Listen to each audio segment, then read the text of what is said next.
Hoje nós vamos falar sobre a lei de ação e reação, que representa o nosso comportamento perante a lei.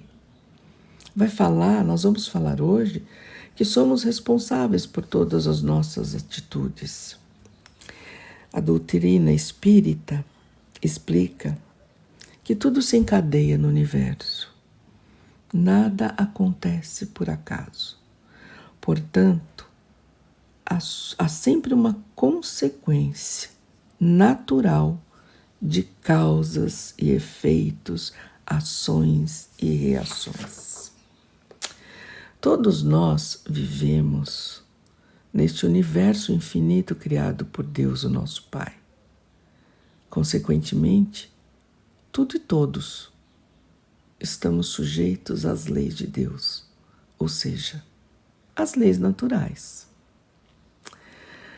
Ação e reação é como a famosa lei de Newton, ou seja, toda força aplicada de um objeto para o outro, existirá uma outra força, do mesmo modo, na mesma direção.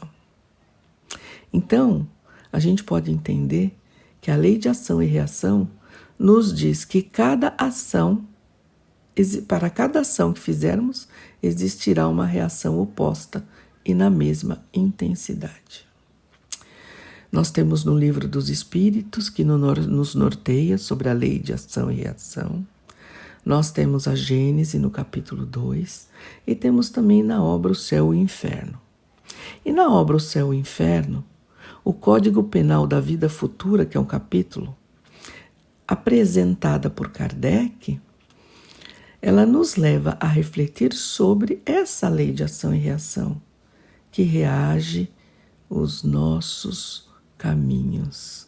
Na verdade, reage em nossos caminhos. Ação quer dizer agir, reação é reagir. Então podemos entender que a reação é a consequência que a ação humana acarreta ao ser defrontada com a lei natural. Podemos aqui falar horas sobre a lei de ação e reação. A doutrina espírita explica, como eu já falei, que tudo se encadeia no universo, que nada vai acontecer por acaso. Portanto, há uma consequência natural das causas e dos efeitos, das ações e das reações. E cada um de nós se define pela própria consciência. É o que nos separa dos seres irracionais. Nós somos conscientes do que somos e do que fazemos. Somos naturalmente, então, responsáveis pelos nossos atos. As leis de Deus, nunca devemos esquecer, elas estão inscritas na nossa consciência, na consciência de cada um de nós.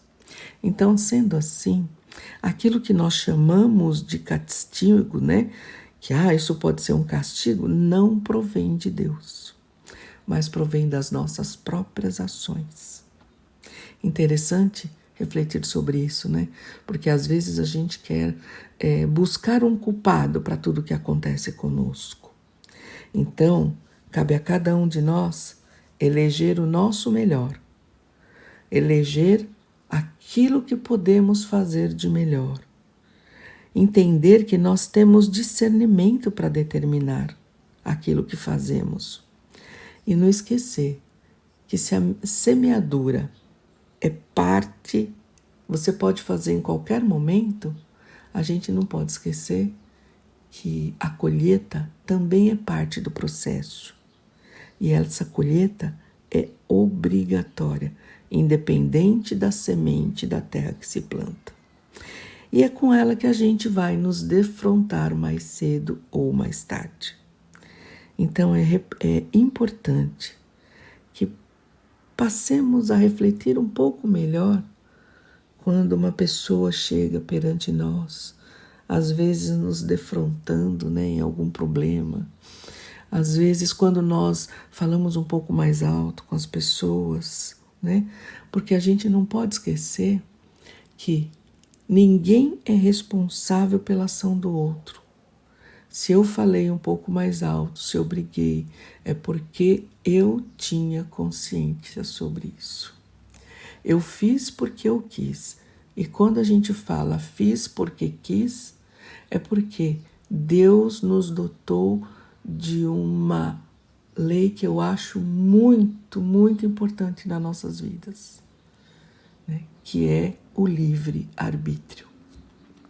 Então, pelo nosso livre-arbítrio, nós podemos entender que já somos responsáveis por tudo aquilo que fazemos, por tudo aquilo que causamos, seja de bom ou não. Fica aqui o recado para todos nós, não é verdade? Para todos os momentos da nossa vida, seja ele em pensamento ou em ações, que possamos refletir sobre a reação que isso vai causar num futuro muito próximo. Fiquem em paz, que Jesus abençoe a todos.